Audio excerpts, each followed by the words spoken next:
Why carry a sandbag 42 kilometres?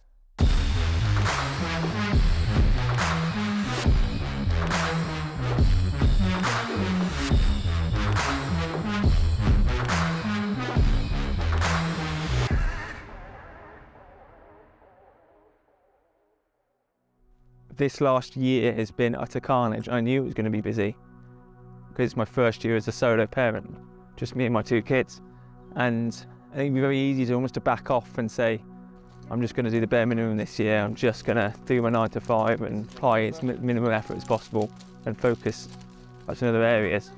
But I think having something to aim at has given me greater perspective, but also grown me.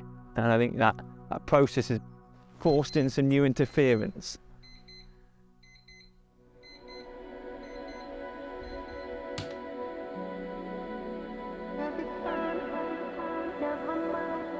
Interference, you've got to view it as something to embrace, because actually I can start to view my kids are interfering with my goals. And do I want to view my kids as an interference in my life? I think every parent would agree that at times kids are interferences in our lives, let's be honest here. But the interference is what grows us. And growth in itself, I think there's a joy in growth, but it's understanding what interference to try and remove and what interference to embrace. So embracing being a parent, embracing this goal at the same time, that's the challenge for me. I can't go to the gym, I can't leave the kids by themselves at home, so all of my training has to be done at home or within 400 metres of my house. And so that in itself starts to produce this challenge, right? These standards that you have to adhere to and the kind of almost the rules of the road, which makes it more interesting, right? Love you. Me too. How'd you get on your spelling test? Hey. Also, you can't always see the interference or it sneaks up on you. So 8 weeks before the marathon, I tore my left calf playing a soft play with the kids. And that was my sign that middle age is approaching. 8 weeks before, it took me 8 weeks to fully recover. But I think what happened there is I couldn't rely on my fitness, I had to rely on my guts. And I think one of the key things I've been doing in my training was I hadn't been doing long, beautiful runs through the hills. I'd been running the same bit of 400 metres on tarmac, up and down. Well, that's you for 2 hours, go up and down. Because training monotony and training the resilience and training the dark tunnel is what I knew, that's the skill I needed to train. Yes, I need to be fit, but I need to train my mentality to embrace 7 to 8 hours of pain.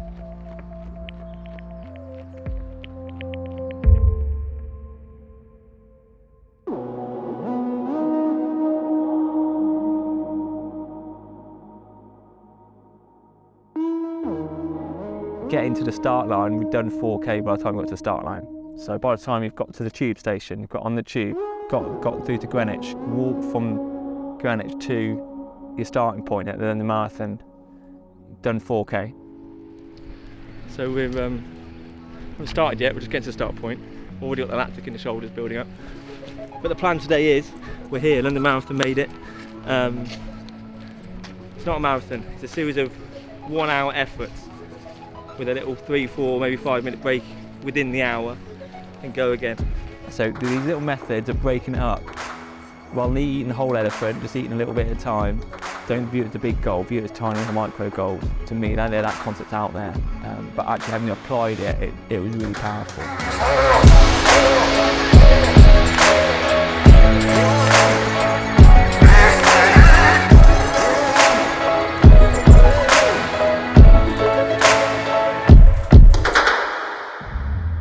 Time under the bag is a bit like free therapy in that I'm walking right now. It's not particularly painful. This is a manageable pace. But I've been training at 7 to 8K an hour, which is quite painful and quite fast. You can only focus about one thing, and that's the next step. So you develop this mindset of kind of total focus, total presence in the moment, which I think, for me at least, in fact for all of us, getting in the moment is actually quite hard.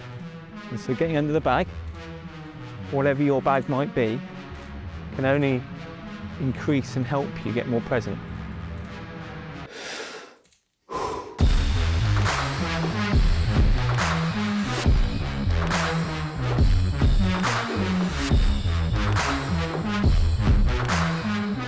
And I suppose it alludes to the interference, the nature of interference. There's lots of things. Just carrying a sandbag is suboptimal, it's not great, it's sand's moving about, it's changing.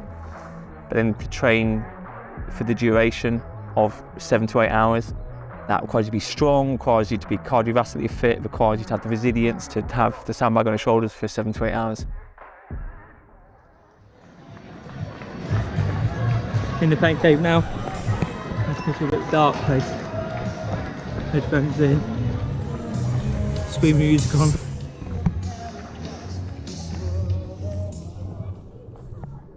The darkest times were the last couple of hours where I think it was just in full cramp all the way through. There's a great picture where I'm in full pain and like one of the professional photographers got me like wishing I wasn't there, wishing the ground would kind of swallow me up. And I think that was going on next to the Thames just before we got to House of Parliament. And that was a really interesting moment, dealing with all like the kind of undealt with memories in my head, a pure slog. And I think the interesting point there was I just need to keep moving. That movement forward almost there at that point, that was completely programmatic, trained, because of the monotony I'd trained with. I'd trained with just going up and down the same 400-metre bit of road, but I remember my brain just wanting to be like, nah, stop, have a 10-minute break, have a 15-minute break. And I knew at that point that would be a compromise of my standards, and once you do it once, it's a slippery slope into doing it continually. And so to perform at our highest, we're also in a space of the highest interference, which requires the highest amounts of resilience. And so if you're in a high performance space, you're also in a high interference space, but you are maintaining good resilience, you're moving forward, you're managing your mindset and your environment well. And so I think this is my attempt at trying to be a bit high performance, to maintain that space. So I think for 10 months, I maintained 5 sessions of training a week, building up to 6 hours under the bag. I think doing that is me in my world trying to be high performance, trying to get myself into that space where there's a lot of interference, which will build that resilience. I think you don't really know what you're capable of until you get into that position. So putting yourself into that position under the bag for such a long time is where you start to really refine your character. So I think for me, I've become this new person as a result of that refinement. You have to engage with the bag, right? Like our mental health as well, we have to engage with our mental health. The bag represents something which is difficult, something which is a bit tricky or is not perfectly comfortable. The bag in each and every one of our lives is different. So what is your bag and how do you use it and how do you track your time under the bag? And that for me is almost like a measure of success. How many hours under the sandbag have I done this week? How many hours in the cold bath do you do? And so on and so forth. Whatever your bag is, because life can be too comfortable, and forcing yourself to navigate interferences builds that resilience in you, so that when you come to need that resilience, you've banked it. You're almost banking resilience in here, so I can use it over here. So we're banking it, we're building character to use it at some point in the future. This is my bag. Hope you've enjoyed the film.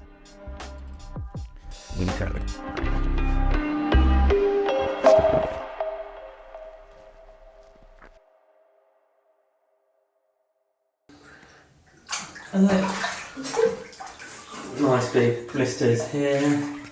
Felt that pop at around 15 miles. Otherwise, no real abrasions. Just like here is like the tightest it's ever been. Like,